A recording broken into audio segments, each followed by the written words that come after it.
हरे कृष्णा। कैसे हैं आप सभी? बहुत बहुत स्वागत है आप सभी का।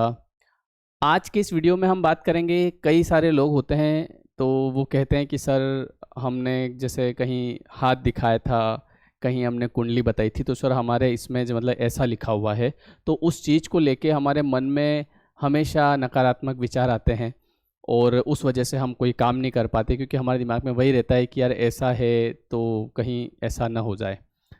तो मैं आपको एक चीज़ बताता हूँ कि सबसे पहले तो इसके ऊपर मैंने एक वीडियो पहले भी बनाया था।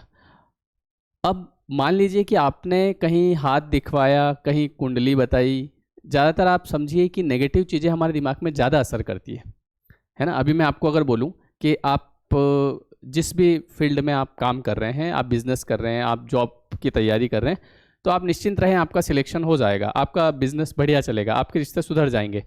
तो इस बात को आप इतनी गहराई से नहीं लेंगे। लेकिन अगर मान लो किसी व्यक्ति ने आपको ऐसा बोल दिया कि यार तुम्हारे ये बिज़नेस तो मुश्किल चलना है यार, और वो कोई भी सामान्य व्यक्ति है, तो आप उसकी बात को बहुत गहराई से लेंगे अंदर, है ना? तो हमारा जो मस्तिष्क है नेगेटिव चीज़ों को बहुत जल्दी एक्सेप्ट करता है। मतलब डरते हम बहुत ज़्यादा हैं। तो बहुत सारे बोलते हैं सर कुंडली में ऐसा है, तो सर क्या ये ऐसा सच होता है? तो आप देखिए, जब आप कहीं कुंडली बताएँगे, हाथ दिखाएँगे, तो वहाँ पे ऐसा नहीं है कि आपको 5 बातें बताइए, पाँचों आपके विपरीत जा रही है। 3 बातें अच्छी होगी, पर उन अच्छी बातों का आपको ध्यान ही नहीं है कि क्या बताया था, और आपका ध्यान जो है उन बाकी की 2 बातों पे जाता है। तो जब आपका ध्यान पूरा उन 2 बातों पे जाता है, तो आपको वैसी ही परिस्थितियाँ आपके सामने बनने लगती है और आपको ऐसा लगता है कि यार ये बात बिल्कुल सही है, तो मेरे पहले ही लिखी हुई थी। आपने देखा होगा कि जिस चीज़ पे हम ध्यान देते हैं, वो चीज़ बढ़ती है, और जहाँ से ध्यान हटाते हैं, वो चीज़ धीरे-धीरे खत्म हो जाती है। आप अगर किसी रिश्ते पे ध्यान देंगे तो वो रिश्ता बढ़ेगा, और अगर उस पे ध्यान हटा देंगे तो वो रिश्ता धीरे-धीरे खत्म हो जाएगा। आप पैसे पे ध्यान देंगे तो पैसा बढ़ेगा, पैसे की तरफ ध्यान नहीं देंगे, पैसे की आप इंसल्ट करेंगे, मतलब जैसे पैसे वाले लोगों के बारे में आप गलत सोचेंगे, आप पैसे के बारे में गलत सोचेंगे, तो आपके पास पैसा नहीं आएगा। तो अगर आपने कहीं ऐसा पढ़ लिया है कि कुंडली में ऐसा लिखा है, कहीं हाथ दिखाया है, तो सर क्या उसको बदला जा सकता है? क्योंकि हमारे तो सर पॉजिटिविटी आ नहीं रही है, मतलब हमको तो आप कह रहे हो वो अच्छी बात है, पर हम पॉजिटिव विचार ला नहीं पा रहे, हमारे दिमाग में तो वही आता है। तो बिल्कुल उस चीज़ को एक ही इस संसार को किसने बनाया? ईश्वर ने, है ना? ठाकुर जी ने। अगर उनकी कृपा होगी तो जो भी कुंडली में लिखा हुआ है सब बदल जाएगा। एक वृत्तांत सुनाता हूँ आपको मैं। जब श्री कृष्ण भगवान जो है वो कौरवों के पास गए थे पांडवों की तरफ से संधि का समझौता लेके। आपने वो रश्मि रथी में सुना भी होगा कि जब श्री कृष्ण भगवान वहाँ गए थे तो उन्होंने कौरवों से ये कहा कि दो न्याय अगर तो आधा दो, मतलब अगर आपको न्याय देना है तो पांडव और कौरव दोनों को आप आधा आधा हिस्सा दे दो। तो दो न्याय अगर तो आधा दो, पर इसमें भी यदि बाधा हो, अगर इसमें भी आपको परेशानी लग रही हो कि नहीं देना है हमको, तो दे दो केवल 5 ग्राम। एक काम करो, 5 गांव जो है वो हमको दे दो, 5 जगह दे दो, दे दो केवल 5 ग्राम, रखो अपनी धरती तमाम, बाकी सब आपके रख लो, हम उन 5 गांव में ही जो है करेंगे, खाएंगे, पिएंगे और आगे बढ़ेंगे जीवन में, हमको और कुछ नहीं चाहिए। तो दे दो केवल 5 ग्राम, रखो अपनी धरती तमाम, हम वहीं खुशी से खाएंगे, परिजन पर असी न उठाएंगे। लेकिन दुर्योधन को, जो वो मामा शकुनी था ना, वो ऐसे पांच से फेंकता था, उसने मना कर दिया, बोले कि नहीं देना है ना? तो दुर्योधन वह भी दे न सका, आशीष समाज की ले न सका, उल्टा हरि को बांधने चला। भगवान आए थे ना दूत बन के, संदेश लेके उन पांडवों की तरफ से, तो उन्होंने कहा इनको बंदी बना लो।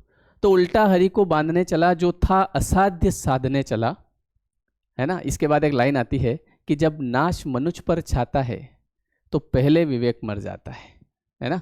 जब नाश मनुष्य पर छाता है पहले विवेक मर जाता है। हरि ने भीषण हुक्कार किया, नहीं, इसके पहले एक और लाइन आती है कि उल्टा हरि को बांधने चला, जो था असाध्य साधने चला, जब नाश मनुष्य पर छाता है पहले विवेक मर जाता है ना? तो अब वो जो दुर्योधन है वो इनको बांधने आया था, और वहां पे इन्होंने अपना विकराल रूप दिखाया था। एक बार थोड़ी सी चमक दिखाई थी कि देखो तुमको बताता हूं मैं क्या हूं, है ना? तो श्री कृष्ण भगवान ने कहा है कि तू मुझे बांधने आया है, जंजीर बड़ी क्या लाया है ना? भाई तू मेरे को बांधने आया है, जंजीर है तेरे पास इतनी बड़ी, देख मैं अपना विशाल रूप दिखाता हूँ। तो उस समय क्या हुआ कि उन्होंने मना कर दिया कि नहीं देंगे कुछ भी। कृष्ण भगवान वहाँ से चले गए। अब जब वहाँ पे गए तो अब बात आई कि अब युद्ध ही करना पड़ेगा, क्योंकि मैं संधि का समझौता लेके गया था लेकिन उन्होंने नहीं माना। तो इधर जो धृतराष्ट्र थे, है ना, दुर्योधन के पिता, तो उन्होंने एक ज्योतिषी को बुलाया और ज्योतिषी से ये पूछा कि आप ये देखो, इस दुर्योधन, उसे जैसे सुयोधन कहा जाता था, हम लोग उसने गलत काम किया इसलिए हम दुर्योधन बोलते हैं, तो ये देखना जरा इसके भाग्य में क्या है। तो ज्योतिषी ने कहा कि इसके भाग्य में राजयोग है, मतलब ये राजा बनेगा। तो क्या करें, युद्ध चालू करवा दें? अरे बिल्कुल चालू करवाओ, जीत आपकी है, निश्चित आपकी है, क्योंकि इसके भाग्य में ही राजयोग है। युद्ध स्टार्ट हुआ, कुछ समय तक युद्ध चला। तो अब धृतराष्ट्र जो है वो, उनकी आंखें तो थी नहीं, तो अब संजय से वो पूछ रहे हैं भैया क्या हो रहा है ना। भगवत गीता जो शुरू होती है ना, जहाँ पे कुरुक्षेत्र में वो श्री कृष्ण भगवान जो है वो पूरी भगवत गीता वहाँ पे बताते हैं अर्जुन को। तो धर्म क्षेत्र कुरुक्षेत्र संवेता युयुत्सव, है ना, मामका पांडकाश्चैव किम करवत संजय। तो वो पूछते हैं उससे कि भैया देखो संजय क्या चल रहा है। तो यार अपनी तो हार हो रही है। तो फिर ज्योतिषी को बुलाया कि क्यों, तुम तो कह रहे थे कि जीत जाएंगे, यहाँ तो हार हो रही है। तो ज्योतिषी ने कहा अरे रुको, अभी थोड़े दिन हुए हैं, अभी देखते जाओ। थोड़ा और समय निकला, देखा कि हमारी पराजय, लोग मारे जा रहे हैं। फिर ज्योतिषी को बुलाया, यार तुम कह रहे थे इसके राजयोग है, यहाँ तो कोई मेरे कई पुत्र मर गए। तो ज्योतिषी ने कहा कि यार युद्ध क्षेत्र में कोई है जो कि नक्षत्र, तारों, ग्रह, समय सबको जो बदल रहा है, कोई तो वहाँ पर ऐसा है। तो जो संजय था, संजय ने कहा कि वहाँ पे श्री कृष्ण है। तो जब आप भगवान के भरोसे होते हैं तो आपके सारे जो भी चीज़ आपको लगता है कि मेरे ये गलत होगी, आप भगवान के भरोसे छोड़ दो कि ये आपको अर्पण है, अब आप देख लेना। होता क्या है कि हमको भरोसा कम होता है, और जब भरोसा कम होता है तो कहीं ना कहीं काम नहीं बनते हैं, है ना। तो इसलिए अगर आपको ऐसा कभी किसी चीज़ के बारे में डर है, आपके जीवन में कोई समस्या है, तो उसे भगवान के चरणों में ला के रख दो कि ये आपकी समस्या है, अब आप संभालो, और निश्चित आपकी वो समस्या समाधान हो जाएगी। लेकिन डाउट मत रखना, शंका मत रखना कि यार होगा कि नहीं होगा, क्योंकि अगर आप शंका रखोगे तो कहीं ना कहीं वो चीज़ आपको लगेगा कि यार नहीं हो रही है ना। कई बार लोग होते हैं ना, जैसे कि यहाँ से काम नहीं हुआ वहाँ चले गए, वहाँ से काम नहीं हुआ वहाँ चले गए, तो ऐसे थोड़ी फटाफट काम होता है। विश्वास रखना पड़ता है। ऊपर वाला भी देखता है कि देखिए मेरे अंदर, मेरे ऊपर इसको विश्वास है कि बस इसका ही काम करवाना है, तो इसलिए विश्वास रखें, ऊपर वाला सब ठीक कर देता है, ठीक है। तो आपने अगर ऐसा कुछ कहीं सुन लिया हो, है ना, कई बार लोग सुन लेते हैं, गलत सुन लिया हो, कुंडली में आपको लग रहा हो मेरे ये है, भगवान के भरोसे छोड़ दो कि अब आप देख लेना, मैं मेरा काम कर रहा हूँ, और आप देखेंगे कि आपकी सारी समस्याएं धीरे धीरे समाप्त हो जाएगी। लेकिन याद रहे, शंका नहीं करना है, केवल और केवल विश्वास करना है। ये सब जो चीज़ें हैं, ग्रह, नक्षत्र, तारे, समय, सब भगवान के द्वारा बनाए हुए हैं, तो डायरेक्ट वहाँ कांटेक्ट होना चाहिए।